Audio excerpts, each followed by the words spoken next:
Good Monday afternoon, everybody. My name is Eli Robinson. I am the Chief Trivia Officer here at Water Cooler Trivia, bringing you our weekly trivia game review.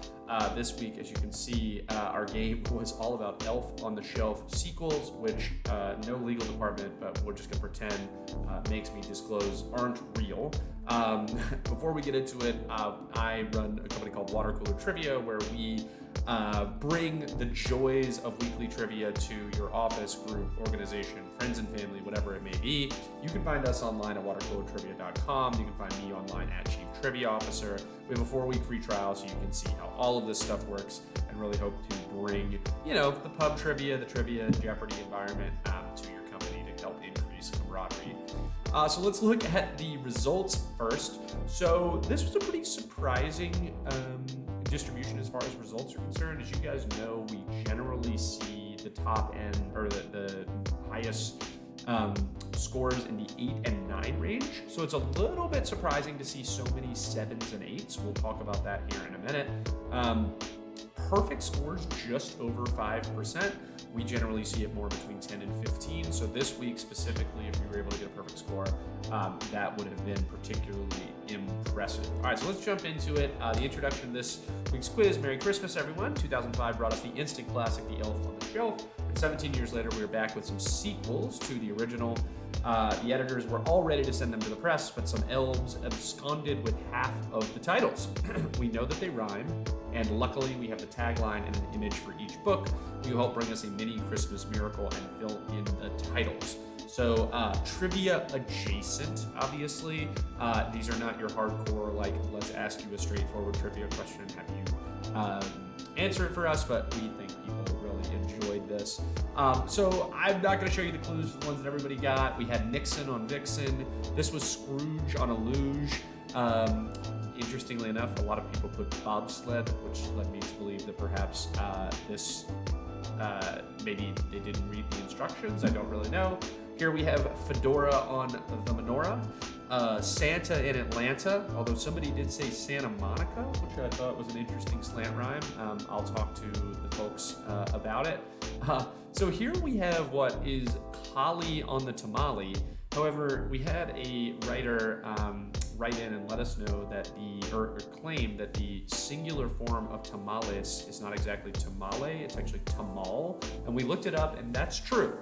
So we have to apologize, because ultimately it would either be hollies on the tamales or holly on the tamal, which obviously wouldn't be correct. Obviously, this is all very pedantic to you and you don't really care, but we felt bad because we would like to pride ourselves in the correct singularization of a concept, but that's what we had going up there. In the upper right there, we have gift on a lift, or gift on a chairlift. Bottom right here, we have vendetta on a poinsettia. Only about 50% of people got that one right. The man there seems quite angry. And then in the bottom left, also relatively straightforward, we had automated teller machine in the nativity scene.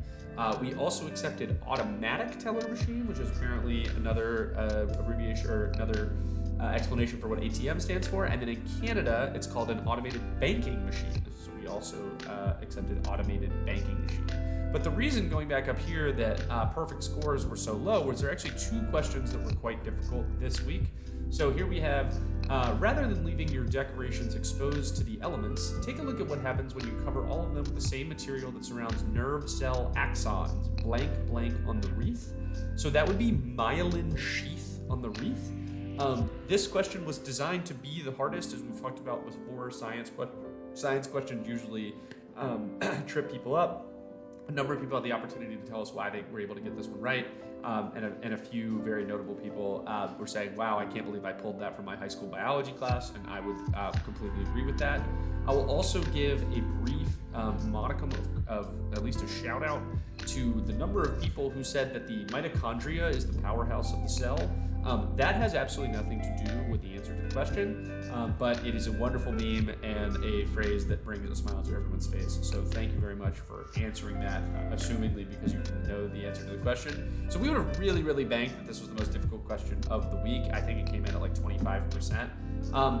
But then there was this question. In an attempt to really get into the holiday spirit, Morgan Freeman's character in Driving Miss Daisy turns into an old-timey gift to accent his normal attire, myrrh on the blank. So there's a lot, like I would have guessed this is like a 50 to 60%er. And there's a lot of things that are driving this down to 15% that are all commingled. So the first thing is, from an IP perspective, we do our best to grab as many images as we can from Wikipedia. There was not an image from Wikipedia of Morgan Freeman driving Miss Daisy. There wasn't a good photo of a chauffeur, which is the correct answer. And so instead we get a picture of Morgan Freeman not dressed as a chauffeur. Second of all, there is what the hell is myrrh, which is like reasonable. Myrrh and frankincense, two of the three gifts given by the Magi, are not exactly like things that are used and around very much. So I think the fact that there's myrrh is like not exactly something somebody knows. And then there's the problem, which is like MYRRH is not exactly a word that you're used to like seeing written out all of the time. And so there's probably a lot of people who are like, I don't even know what that word is. It looks like a typo. So the context clue that you could have used was like driving. If you knew like something about like driving Miss Daisy, Morgan Freeman plays a chauffeur. But the answer is myrrh on the chauffeur.